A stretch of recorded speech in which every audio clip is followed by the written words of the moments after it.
Hello, everyone. I'm Mark Dorenkamp with Brownfield Ag News, welcoming you to our Pioneer Harvest Hangout featuring Andy Ross and Don Kyle. Don, as you reflect on the 2022 harvest, what were some trends that really stuck out to you? Yeah, well, a couple trends that stuck out. Water was a big factor, which is not new to influencing yield. But in a good bit of the growing area that I was part of in northern Illinois, southern Wisconsin, eastern Iowa, we had pretty plentiful rainfall late in the season, which brought on a little more crop disease. It brought on a little more lodging late in the season in our soybean crop, and so really helped emphasize the importance that we've placed on good disease, good lodging resistance in our Pioneer soybean varieties.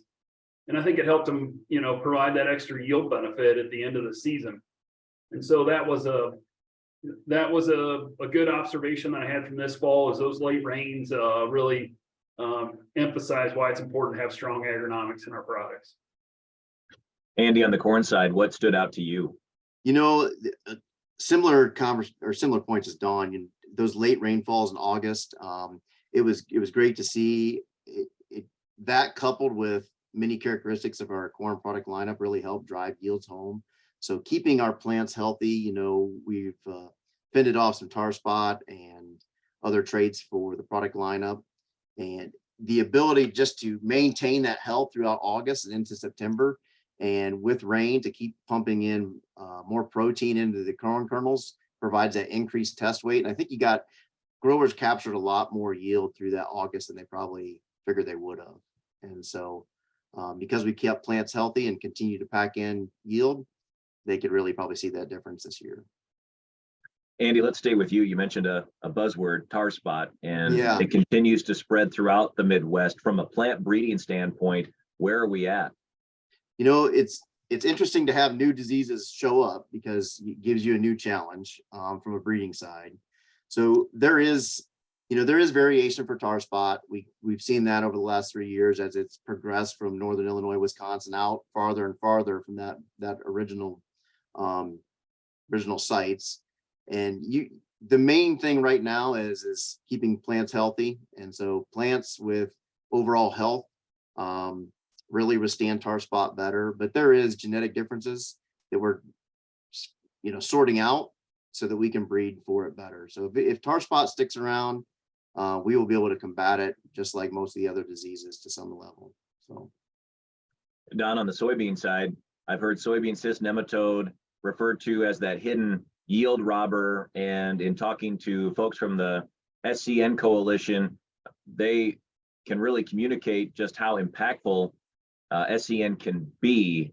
Did you see much pressure this year? And then kind of back to the question with Andy, as far as what are you doing as a breeder to help mitigate SCN pressure?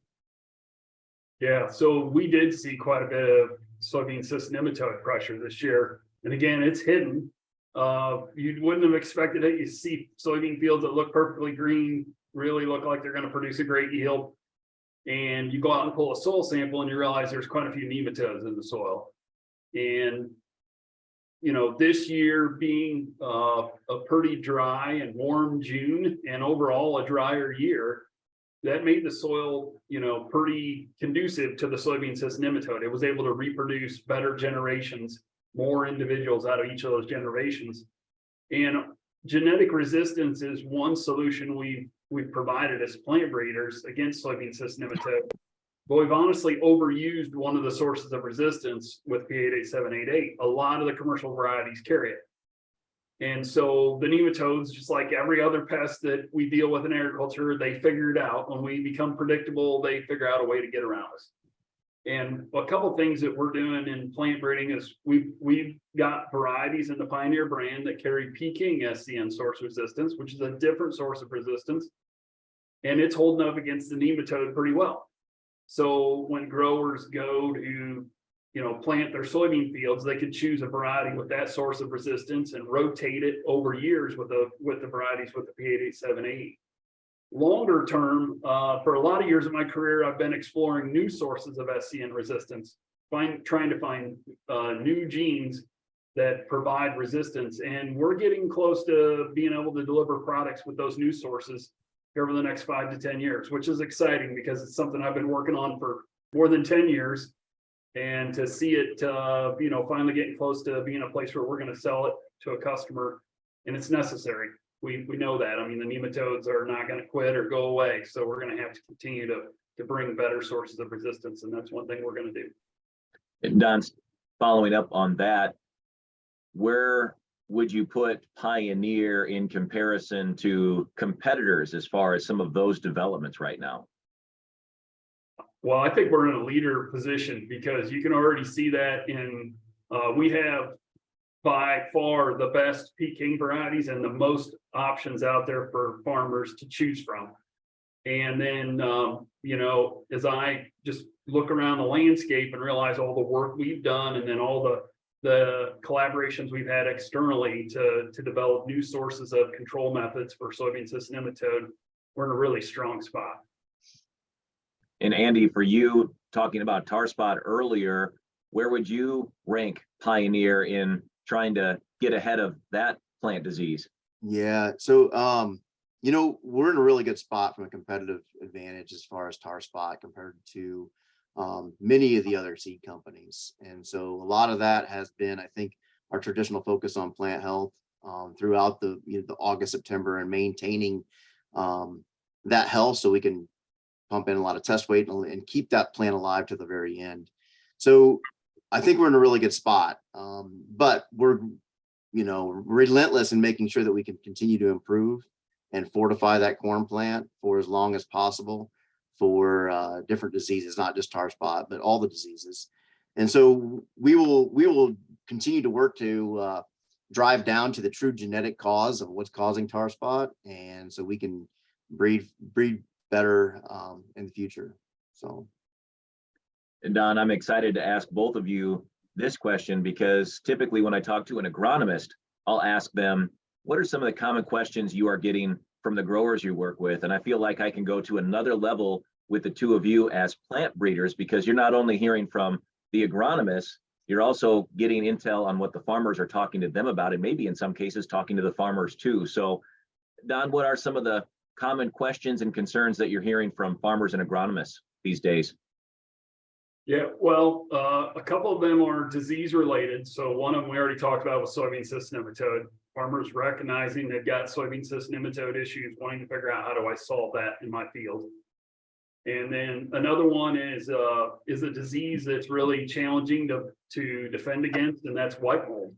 And that was a disease that popped up in parts of the Great Lakes region this year, again, because of the moisture and cooler than average temperatures in August. And that's a challenging disease. So customers will ask me, what's your best products against white mold? How should I manage your products? What things should I apply to them? Or what should my seeding rate be? So conversations around managing diseases are a couple common questions this time of the year in the soybean world. And in the corn world, Andy, what are the common questions that are arising?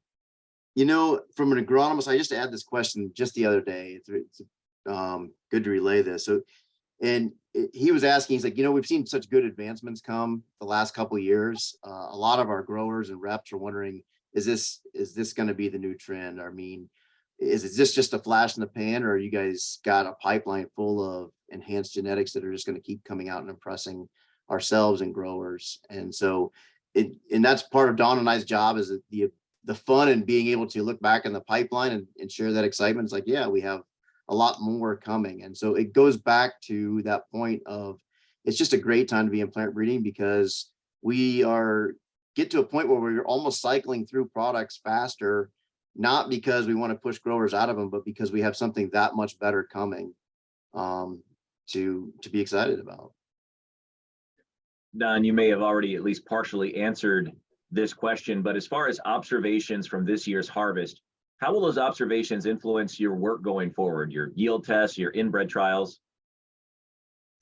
Yeah, well, I think the observations I got from this year, like I talked about, the need for strong agronomics and disease, that's something that we've been focused on for a good number of years. And just, again, emphasize that, because we've had a couple Augusts where it's been below average rainfall, didn't see a lot of disease or lodging issues. This is one of those years where it kind of reemphasized that. And, it helps emphasize the need to be consistent in how you approach plant breeding and the type of product that you want to deliver to the customer. Because if you kind of just chase whatever happened last year or next year, you maybe zigzag too much versus just getting straight to the product you want to develop. And so that's a focus, I think, is just really saying, here's the direction I want to go, and using, a very focused approach to getting there. Andy, you'll probably rehash some of what you've already talked about, but as far as takeaways from this year that you're going to use to kind of direct you going forward, what would they be? One of the things that this year and other years is just standability. I mean, our main focus in corn is increasing that yield as much as we can and providing enough standability, enough roots and stalk strength and brittle snapper tolerance to make sure that that product stays there and that yield's maintained all the way through. And so most of the breeders, that's the challenge in a lot of what we do. It's not just how much can you make a corn plant yield, but it's, can you make it yield and stay there so the grower can easily grab it and get it through his combine.